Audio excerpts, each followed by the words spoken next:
Emmanuel Sanders going crazy. This game really started going well for this offense. So it's tied up at 7 there. Now, the 49ers are up 14-7 very late in the half. And they got the ball down there. It's now setting up a 4th down. They're going to call a timeout. They're going to run just one play. Are they going to kick a field goal? No, they're not. They're going to go for it. And the Cardinal defense is up to the task. They're going to stuff it. And then, wait a minute, Cliff Kingsbury called a timeout. Yeah, these are the situations that behind the scenes, obviously there was something going on between the communication on the field and the players that they didn't like, and they wanted to kind of talk about it. And what it winds up doing is it costs Cardinals a touchdown. Cost them 7 points, so it's 21-7 at the half. It's 21-14. And the 49ers are driving again. That's Dante Pettis. That's the 4th passing touchdown of the night for Jimmy G, the Thriller dance on Halloween. But the Cardinals aren't going away. We got a rookie-to-rookie connection. This is Kyler Murray to Andy Isabella. Lewis, it's 88 yards. Yeah, I mean, that's just a throw that is on a rope, and Isabella does the rest afterwards. You know he's got sub 4.4 speed. You see, he just takes it the distance. Look, the Cardinals' future is bright if they can get some big men on the offensive side of the ball and the offensive line. They would convert a 2-point conversion. It's a 3-point game. Richard Sherman says, what's going on here? So now they need their offense to come up big for them. And maybe the most impressive thing that Garoppolo did all last night was converting one after another 3rd down on this drive. Let's think about how early that ball right there was thrown, because he was getting pressure in his face. You saw how he faded away from it after he threw it. That throw was to Emmanuel Sanders, who had 7 catches for 112 yards. This is another 3rd down play, a 3rd and 3. They give it to Tevin Coleman. Kingsbury is going to challenge the spot. I'm not sure what it is he thinks he saw that would suggest they were going to overturn it. Instead, the Cardinals lose a timeout. 49ers now just need one more 1st down to run out the clock. 3rd and 9, they're going to do it. Yeah, this may be his best play of the night, that being Jimmy Garoppolo. Look how he steps up in the pocket, makes him think he may try and run for it. He never was going to run for it. He's just looking to dish the football. I mean, that's A-plus quarterback play. Big night, Jimmy G. They win again. He's pretty good. I don't know why people don't think he is. He makes some pretty gutsy throws out there, doesn't he? Goodness gracious. I can't say enough about just how he brings us along, just whether it's on the sideline or in the huddle, and, the leadership that he has, but the fire that he, has too, just kind of, he gets the people going. And just to see him, make those plays and, allow him to get those people off his back that, say, hey, maybe he's not, what we think he is. But, everyone in this building or in our locker room knows what he is. It's fun to see that. Jimmy Garoppolo was 28 of 37, 317 yards and 4 touchdowns last night. And through 18 career starts, he's 16-2. According to Elias, that makes him the 5th quarterback ever to win 16 of his first 18 starts. Dan Marino, Roger Staubach are among the others. So and earlier in the program, we talked at great length about his performance, about their defense. I want to ask you this question. Are the San Francisco 49ers, as you look at the teams they've beaten, they're 8-0. They can beat you a variety of different ways. Are they the best team in the NFL? I'm not going to get you all the way there. I'm not even going to say the best team in the NFC because I still think that is the Saints, but they're pretty darn close. And when you have a defensive line that can stop the run like that and can get after the quarterback, that's going to travel regardless of elements, regardless of location. That's going to be a big piece of it. And then when you get Jimmy G playing like that and an offense that's going to play to his skill set, look at the plays. Them sneaking Emmanuel Sanders in at fullback, giving him an easy touchdown throw. It was just such a great job. And now in getting involved with the backs and tight ends, they've got Tevin Coleman, they've got Kittle, they've got a lot of weapons there. He threw more balls to the backs and tight ends than he did his receivers. And that is a credit to Kyle Shanahan, not just as the head coach, but as the offensive coordinator. Man-to-man, as a quarterback, who's your best friend? Backs and tight ends. I've said for the longest time, my observation in watching sports is the really great teams can beat you regardless of how the game is played. And we had a great stat earlier a great full screen that Hembo put together earlier this morning. Their last 3 wins, one of them is a shutout. The next one, they ran the ball for 200 yards. Last night, Jimmy Garoppolo threw it all over the place. They can beat you any way you want to play. Absolutely, and give John Lynch a ton of credit for going out and getting Emmanuel Sanders. He was one of the best. I was in Denver for literally a cup of coffee in an offseason, right, a couple months. But Emmanuel Sanders is one of the best receivers I've ever been around. That's going to be a huge pickup for them down the stretch. And so, Lewis, let's talk about that, the team-building piece of this, and particularly the job that Kyle Shanahan is doing as their coach as well. Yeah, from a team-building standpoint, the acquisition of Emmanuel Sanders to a young wide receiver core, I mean, it's perfect. He's going to rub off on guys like Deebo Samuel and kind of teach them some of the tricks of the trade. Kendrick Bourne, the guy, Bourne identity, the guy who, I mean, it's going to help them. Jimmy Garoppolo, I thought a couple of years ago when he was acquired by John Lynch, I thought this may be one of the best transactions they've had in the history of the organization. And people were like, what? They have Steve Young. If he plays like that, you're going to be looking at it as one of those types of transactions. And then overall, big picture, Kyle Shanahan, John Lynch, the defense, new defensive line coach, Robert Saleh, Richard Sherman. They've got a bunch of things going on right now that are all coming together, and they're all rowing in the same direction. They're going to be there. If he can play like that, if Jimmy can play like that, they'll play the Saints, the Eagles, the Cowboys. We'll debate who the other team's going to be in the NFC Championship game, but they'll be there. You know, we will always think, I think, of Garoppolo as having been Brady's backup, obviously, and Jacoby Brissett was there as well. If you just think about it, those three guys were in one quarterback room at one point. Right now, the three of them are 21-2. They're 21-2 sitting here right now. Those three guys, they were all in the same quarterback room once upon a time. Okay, that's where we begin. Niners remain unbeaten. Then there's this very bizarre story. Speaking publicly for the first time since he ended his holdout, Trent Williams revealed yesterday that he's been dealing with a cancerous growth on his head. He says the Redskins first treated him 6 years ago.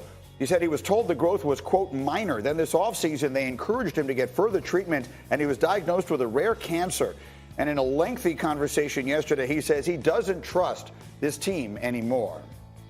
I mean, the lump continued to grow over the years, and I mean, it was concerning, but it was no pain involved. And, you know, if I'm being told by the very people who, you know, I put my career in the hands of, they're telling me that I'm fine, then I'm fine. You know, that's how I looked at it. They kind of underestimated it, and it was far more advanced than they had realized. And I don't think they realized how long it was there. It's a lot of emotions. I'm not gonna lie and say it wasn't. It's a ton of emotions, you know. I mean, I almost lost my life. I even got you a bag. Like, seriously, like, I almost lost my life. Like, it was no, you 30, coming off 7 straight Pro Bowl, and the doctor tell you to get your affairs in order, it's not gonna sit well with you, you know, and it still doesn't. And it's still, even thinking about it, it's a scary thing to go through, you know. Think how you can describe to your 9-year-old, 5-year-old that, you know, daddy might not be here. So it's tough. Now, the Redskins yesterday released this statement. The Washington Redskins have requested that the NFL's Management Council convene a joint committee with the NFLPA to review the medical records and the medical care given to Trent Williams.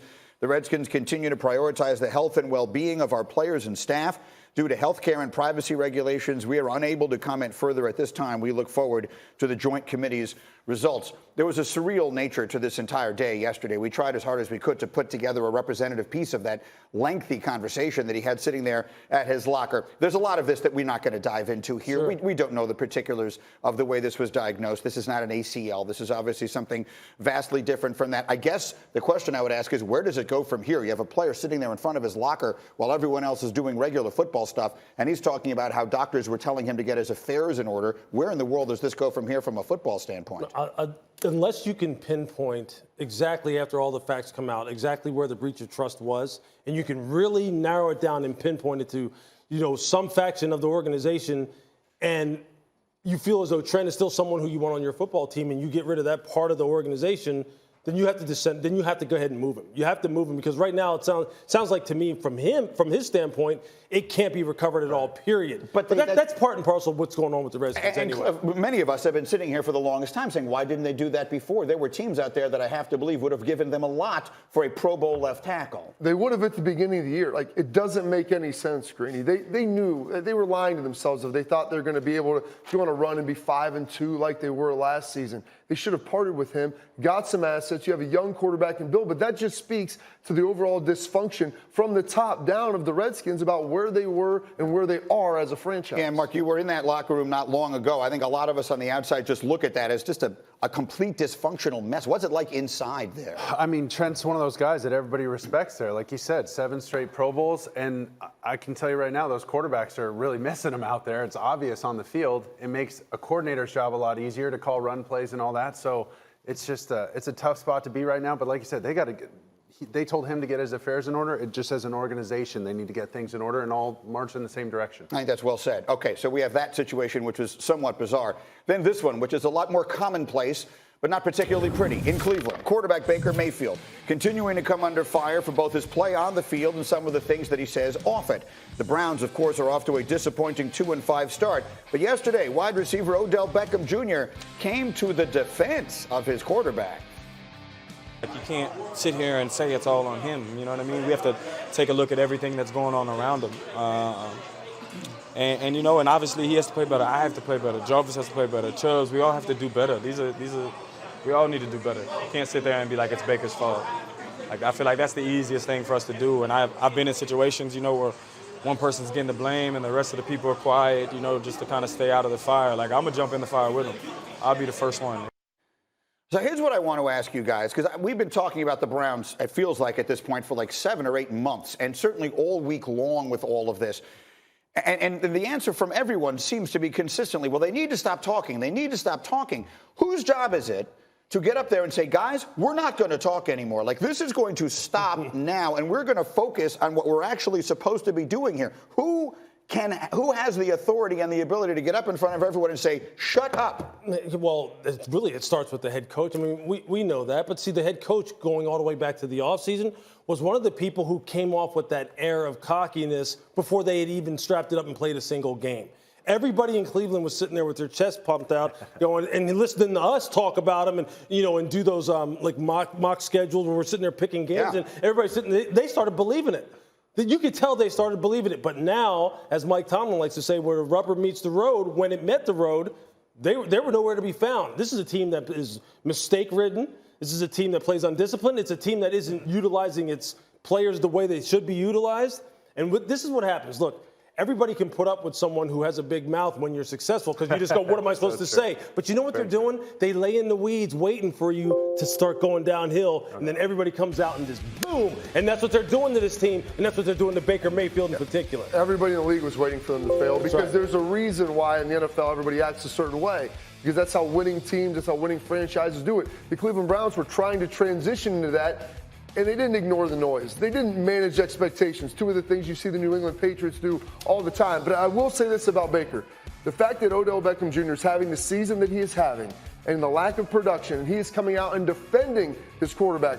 I played with a guy who may or may not have done sit-ups without a shirt on in his driveway, who at this point in time probably would have went after his quarterback because I'm not getting the ball enough. And that's the reason why we're losing. We did not hear that from Odell Beckham Jr. And so if there's any positive to take from it, that's the one. I would just say they need one veteran voice. I really do wish it would have come from Baker in his early stages now to just fall on the sword and say, hey, we got to get better. It starts with me. And let's move on. Just one less soundbite, it would be my only advice. I've lived it here in New York, and you think it's hot in Freddie's kitchen? It was hot here, man. It was hot. And they come after winning for the most part. For the most part, early on. But when it goes south, sometimes less is more. And it's okay to just say, you know what, I got to play better. We got to take care of the football, and that starts with me. These guys, I love their attitude. Whatever you got to say, but just never move on. Yeah, just don't add to the fire. It's always, I got to play better. And you know what? That's a stupid question and walk off the press conference and stuff. And then he said, well, I'm being authentic. Nobody cares about how authentic you are when you're getting drugged every week. No one cares. Yeah. You better start winning. Otherwise, people are going to come after you more. If there's a lesson in all of this, I think it's that in sports and in everything, like everything matters. Every little thing matters. And if when you're 2-5, everything you do isn't part of the solution, then whether you mean it to be or not, it's part of the problem. Yep. And they better get it turned around this week. They have a very winnable game this week. If they don't, we're going to be having a whole other conversation on Monday. Meanwhile, there's the disaster that is the New York Jets. Le'Veon Bell cleared the air with his head coach Adam Gase yesterday after he, Le'Veon, expressed frustration with his lack of involvement in the offense in the Jets' loss at Jacksonville this past Sunday. Here's what Bell told the media yesterday. I expressed the way I felt, to Coach Gase and, things like that. We had a good little talk, because I just feel like, I want to be a main reason as to helping the team win. I don't like, not being used and, we end up losing the game, you know what I'm saying? So I felt like I couldn't really help my team out. Here's where we are with the Jets. They have a young quarterback that they're clearly going to be building around going forward. And those of us who are fans of the team by no means have given up, I think. It would be a huge mistake to have given up on him at this point. But the questions are out there about the coach. Mm-hmm. The players don't seem to have any respect for him. You pointed out earlier, he doesn't design an offense particularly well. That's supposed to be his specialty.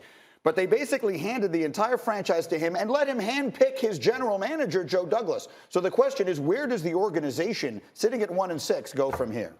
That's a great question, Randy.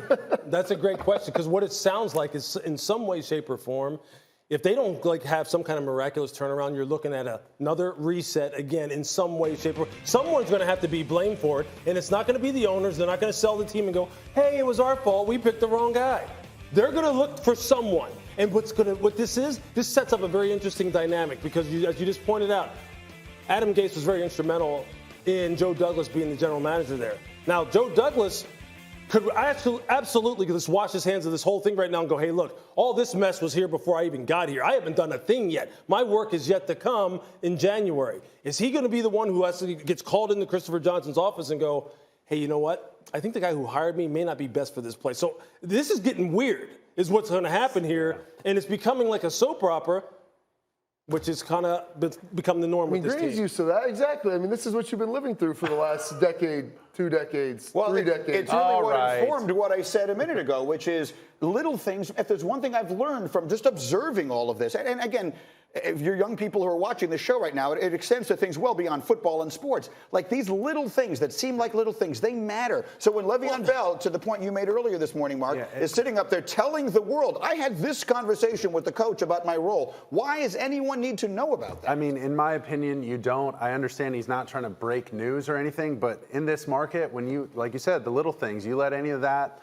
out and people run with it. So he's adjusting to being in a big market. And I think their expectations were a little unrealistic, only because they signed some big splash players. Mosley's been out a bunch. They signed Le'Veon Bell. So everybody just expected them to be great. And they still have part of that is they expected Adam Gase to be to create a good offense. We've all see this really it ticks me off sometimes when we have these conversations, only because of this fact. We all played football. Pop Warner, junior high, high school, college, pro. We all know this. When you start talking like this about your coach and saying that things aren't good in this, you don't respect him. You don't respect his ability to positively impact you. Otherwise, you wouldn't say this stuff. Just go to his office. Exactly. Because when you respect someone who's helping you become a better player, you toe the line, you are a team player, and everybody's good. You don't do these things. You just don't. So look, you can say whatever you want. We're in a new day and age where people speak their mind and people are individuals. BS.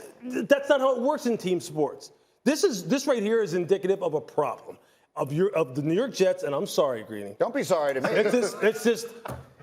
They're heading for a reset again. I promise you, they're heading for a reset. I mean, when was the last one? We just reset a year ago, and I mean, we're 1-6. Well, I mean, I'm using that word only because you know what? Adam Gase used that word all the time when he was in Miami. No, I get it. I hear you. He seems to reset a lot. He's very good at that. Okay, let's run the hurry up on some games from this Sunday that actually matter with teams that are actually playing. Vikings, Chiefs, an interesting one. Lewis, what are you watching? Well, I'll tell you, with this right here, with the Minnesota Vikings, they're going to try and run it down the Chiefs' throat because that's what the Vikings do and that's what the Chiefs struggle with. And they have to come up with an answer because every team's going to play the ball control time of possession game with them and keep their offense off the field, no matter if Pat Mahomes is playing or not. They have to come up with an answer to this. The defensive line has to play better. The linebackers have to really pick it up. The safeties are going to have to tackle. And if they don't, every team it's going to be repeat every week for the Chiefs. Sanchez, Patriots, Ravens, a great one on Sunday night. What are you watching? You can't stop watching this Patriots defense, and sometimes that's their best offense. I mean, they take the ball away more than anybody in the league. They are so strong right now on defense, and the offense just has to play complementary football. And we're talking about Tom Brady, one of the best to ever do it. It's not the sexiest form of their offense, but it's great. And then they got to keep Lamar Jackson in the pocket. Silo him in the pocket. If he does get out, make sure it's just to one side, like Jonathan Vilma always says, so their DBs know exactly where he's going to go and eliminate some of those big splash plays. Bobby, Bears, Eagles, what are you watching? I'm going to watch Carson Wentz look to get back on track last week against a really good defense in Buffalo. He's been throwing the ball with accuracy. Looks like he's getting the ball, has some poise, and he's playing a Bears defense that is good as they are. It's a real anomaly, the fact that they struggle defending play-action passes. They're one of the worst in the NFL at it. It doesn't really make much sense, but let's not forget, Vic Fangio is no longer there. It's Chuck Pagano. There's going to be some little tweaks, and maybe this defense is great, but just not quite as good as they were a year ago. It's a critical game in the NFC. We have much more coming on this Football Friday, including should the Chiefs play Patrick Mahomes on Sunday? It's a decision that could very well be remembered in January. We will talk about that because it's significant on a variety of levels. Then, Charles Barkley called it a snuggle party, but the NBA wasn't laughing. The league comes down on Embiid and Towns. Did the punishment fit the crime? We'll answer those questions and more. Get Up on ESPN.